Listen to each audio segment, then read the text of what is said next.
Now to a WAND Investigate story. Tonight, American Airmen and Department of Defense contractors are fighting to get health care benefits they say they deserve. WAND Investigates reporter Doug Wolf updates us on a story he first reported back in 2024, the invisible enemy, and how servicemen and women were exposed to toxic radiation performing top secret missions.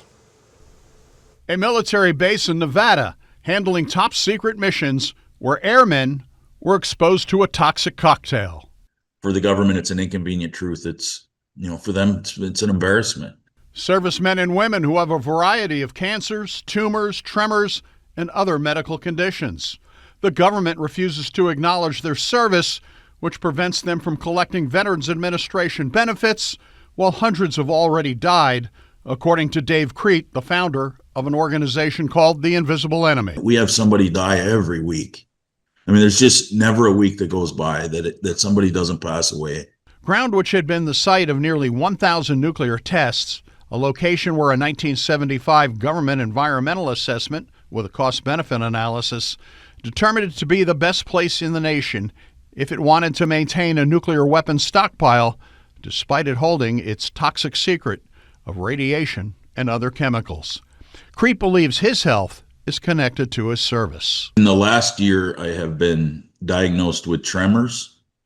But the government lists his service as data masked, simply denying his service in the Nevada location, preventing him from getting the veterans benefits he would normally be entitled to have.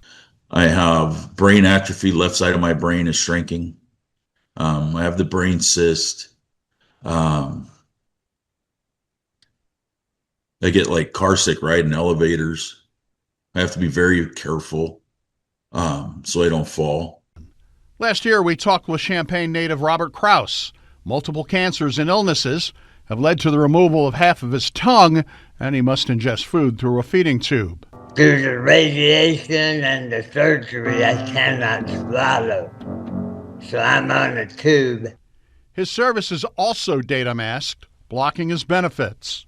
While the veterans can't get the medical help they need, when they die, there is little help for their surviving family members. There's no benefits for the family. There's no benefit for the widow. And it's not a lot that the widows get or widowers get, but it's something. And so they're just cut off. Loss of a spouse, a loved one, loss of your future.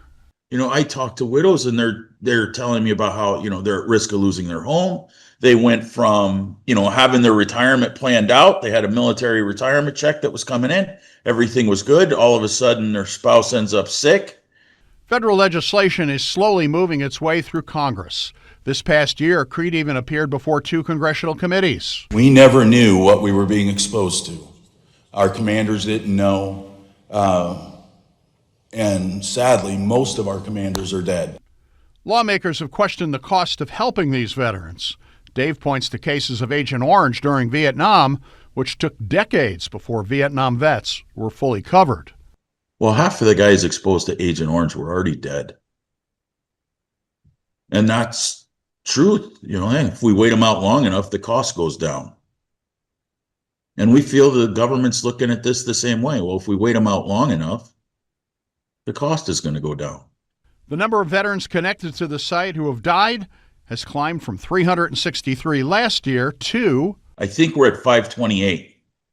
The death toll climbs as veterans wait for legislation to pass. We'll be doing great to get it done in 2026. Between now and the time that happens, it's not unlikely that list is well over 600 names.